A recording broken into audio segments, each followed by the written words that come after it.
Hello friend, बागवानी channel में आपका स्वागत है। फ्रेंड, दिसंबर जाने को है और अभी जनवरी नया साल शुरू होने को है। अगर आपने अभी तक गार्डनिंग शुरू नहीं की है ना, तो आप कर लीजिए। देखिए, दिसंबर में भी हम बहुत सारे प्लांट की कटिंग ग्रो कर सकते हैं। आज मैं सारे प्लांट के नाम भी बताऊंगी और शेयर करूंगी कि इनको कैसी मिट्टी में भी ग्रो करना है। तो फ्रेंड, मेरे चैनल पे अगर आप पहली बार आए हैं तो चैनल को सब्सक्राइब और लाइक जरूर कर दीजिए, एक प्यारा सा कमेंट भी कर दीजिए। ये है स्पाइडर प्लांट। इस टाइम आप स्पाइडर प्लांट के जो रनर निकले होते हैं, आप उस रनर को तोड़ के अगर मिट्टी में ऐसे ही दबा देंगे ना, जैसे मैं दबा रही हूँ, देखिए, तो आपके पास ढेर सारे प्लांट आसानी से ग्रो हो जाएंगे। देखिए कितने सारे प्लांट मैंने ग्रो कर लिए हैं। और इस स्पाइडर प्लांट की ना ये खासियत होती है कि इसमें रूट पहले से बनी होती है।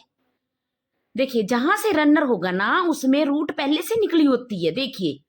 और इसको आप बस मिट्टी में टच कर दीजिए। आपके एरिया की मिट्टी होगी ना, आप कैसी भी मिट्टी में, बहुत जरूरी नहीं आपको कोई मिक्सर बनाना है, कोई मीडिया अलग से बनानी है। आपके एरिया की मिट्टी हो, बस पानी कम डालिए, क्योंकि इस टाइम सर्दियां ना, सर्दियों में नमी होती है, वैसे ही मॉइस्चर होता है मिट्टी में। तो आप पानी की मात्रा कम रखिए, नहीं तो क्या होता है कि इनके रनर बीज से गलना शुरू हो जाते हैं और ये प्लांट बहुत जल्दी से खराब हो जाते हैं। अब बात करते हैं वॉन्डरिंग जू की। वॉन्डरिंग जू प्लांट देखिए अपने आप में इतना खूबसूरत प्लांट है। अगर इसको आप गार्डन में डाल देंगे ना, ऐसे ही तोड़ के, बस बिल्कुल इसकी एक दो नोड एरिया से आप इसको तोड़ लीजिए और नीचे की पत्ती जरूर हटा लीजिए। किसी भी प्लांट की कटिंग आप लगाते हो, सर्दी हो या गर्मी हो, आप नीचे की पत्तियां जरूर हटाइए, क्योंकि नीचे की पत्तियां अगर आपने मिट्टी में टच करा दी तो ये गलना शुरू हो जाएंगे। ये नोड एरिया है, ये उभरे हुए भाग होते हैं ना इनके, ये नोड एरिया होते हैं। तो आप एक या दो नोड एरिया तो मिट्टी में जरूर दबा दीजिए। और इस टाइम अगर आपके एरिया में ज्यादा ठंड हो रही हो, कोहरा हो रहा हो, पाला पड़ रहा हो, तो किसी प्लांट के नीचे इनको ग्रो कीजिए, जैसे मैं कर रही हूँ ना। देखिए, आपको दिखाई रही हूँ कि कितने सारे मेरे ये पेड़ पौधे जिनमें मैं इनको ग्रो कर रही हूँ। और मैंने छोटे छोटे प्लांट में भी, ये देखिए, छोटे छोटे पोट में ये प्लांट तैयार कर लिए हैं। तो आप देख ही सकते हैं, ऐसे आप कर सकते हैं। बहुत नर्सरी के ये मेरे सेकुलेंट प्लांट आए थे, उनको मैंने शिफ्ट किया और इसमें मैंने ये वॉन्डरिंग जू लगा दी। आप देख ही सकते हैं कि कितना प्यारा सा एक प्लांट तैयार हो गया। और आप फरवरी आते आते ढेर सारे प्लांट आपके पास तैयार हो जाएंगे और फिर आप इनको हैंगिंग बास्केट में या किसी भी पोट में लगा के ग्रो कर सकते हैं। तो फ्रेंड, ऐसे आप इन सर्दियों का फायदा उठाइए और इस टाइम ये प्लांट ग्रो कर लीजिए जो मैं बता रही हूँ आपको, ये बहुत आसानी से ग्रो हो जाएंगे। अब बात करते हैं, देखिए, सर्दियों में क्लेंचो। क्लेंचो प्लांट हमारी गार्डन का एक सर्दियों के टाइम खास करके ये फ्लावरिंग प्लांट है। सर्दी गर्मी हमेशा बना रहता है, परमानेंट प्लांट है।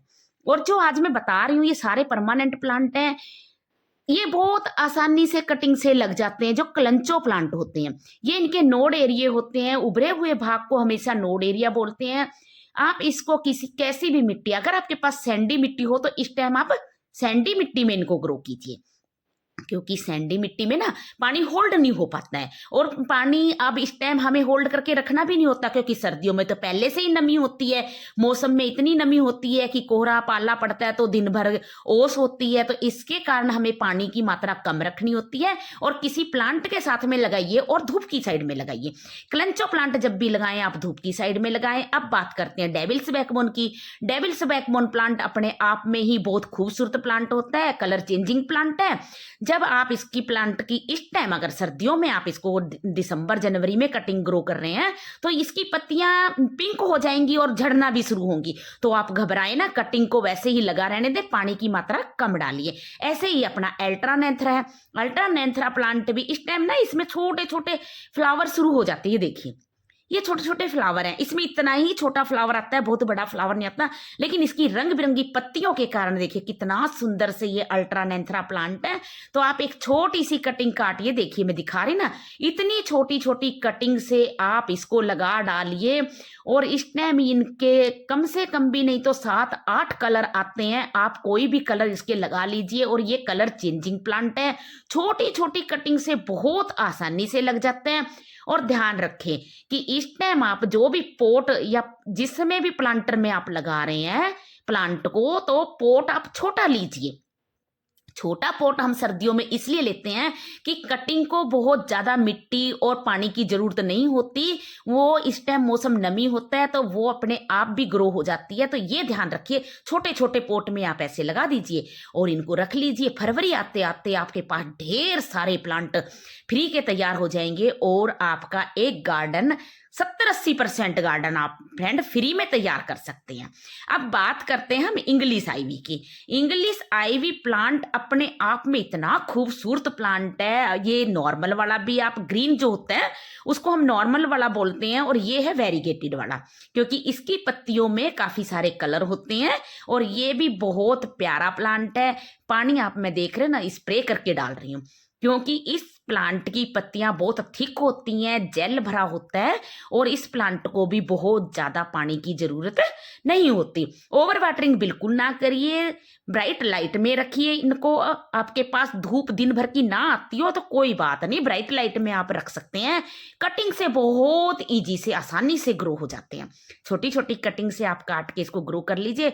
ज्यादा पानी डालेंगे तो इसकी पत्तियां गल के झड़ना शुरू हो जाती है। तो ये ध्यान दीजिए, अगर आपके प्लांट की पत्तियां गल के झड़ना शुरू हो जाए तो पानी की मात्रा रोक दीजिए। जब जरूरत हो तो स्प्रे ही कीजिए। अगला प्लांट है हमारा कलसूड़ा वोटा।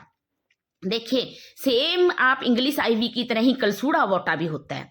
आप इसको भी, इसकी मोटी मोटी पत्तियां होती हैं जिनमें जेल भरा होता है, तो इसको भी पानी की मात्रा बहुत कम चाहिए। आप इसकी कटिंग को बहुत आसानी से ग्रो कर सकते हैं। 2-3 इंची कटिंग भी आप इसको मिट्टी में ग्रो कर देंगे तो बहुत आसानी से, और एक एक पत्तियों से भी ग्रो हो जाता है फ्रेंड। ये देखिए, ये मैंने काट दिया इसका पूरा, और इसको क्योंकि बहुत ज्यादा बड़ा हो गया था मेरा प्लांट, इधर उधर मुड़ रहा था, ये मैंने पत्तियां भी ग्रो कर दी। और ये मैंने कुछ प्लांट कटिंग काट के भी ग्रो कर लिए।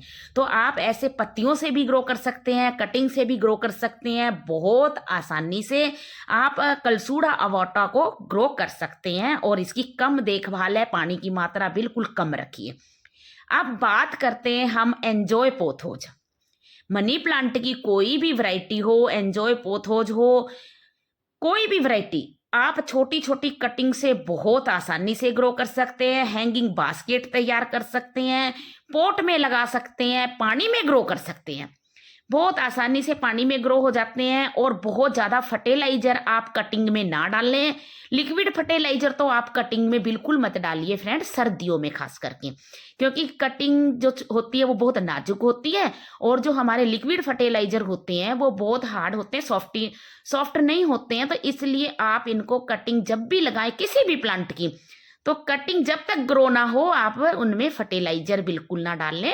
आप मिट्टी रिच बना लीजिए, भुरभुरी बना लीजिए, और फिर पानी का स्प्रे करते रहें।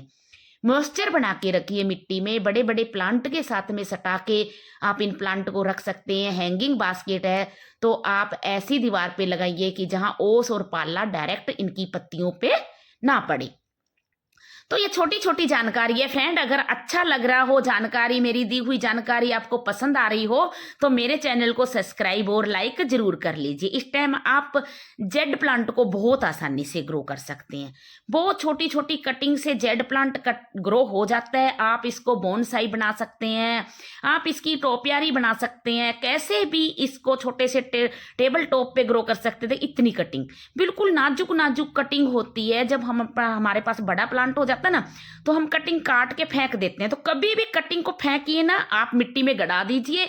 और देखिए ढेर सारे प्लांट, जैसे सॉन्ग ऑफ इंडिया, इनके प्लांट भी आप ऐसे ही मिट्टी में गड़ा देंगे तो बहुत अच्छे से ग्रो हो जाते हैं। और फ्रेंड इनकी बात बताऊं कि ये जितने जमीन के ऊपर होते हैं उतनी जमीन के अंदर भी होते हैं, क्योंकि इनकी रूट ना बहुत बड़ी हो जाती है। तो फ्रेंड जब भी आप लगाएं, कटिंग लगाएं, तो पोट इनके लिए, सॉन्ग ऑफ इंडिया के लिए बड़ा पोट लीजिए, क्योंकि इनकी रूट नीचे तक काफी फैलती है। अब बात करते हैं हम स्नेक प्लांट की। एक एक पत्ती से उगने वाला स्नेक प्लांट को आप बस, अगर आपके पास पत्ती या कटिंग ना मिले तो आप नर्सरी से एक प्लांट ले आइए, और फिर देखिए फ्रेंड आपके पास ढेर सारे प्लांट फ्री के ही स्नेक प्लांट हो जाएंगे। और आप बांटते बांटते थक जाएंगे कि एक साल के अंदर मेरे पास तो इतने हो गए हैं कि कम से कम भी 100 से 150 प्लांट तो मेरे पास होंगे स्नेक प्लांट के। बहुत सारे प्लांट मैंने फ्री के बना लिए हैं, तो आप भी शुरुआत कीजिए। अभी तक नहीं की है तो नए साल में तो आप फ्रेंड जरूर कर लीजिए। दिसंबर जा रहा है और अभी से आप सोचेंगे ना गार्डनिंग करने की, तो आप जरूर कर सकते हैं।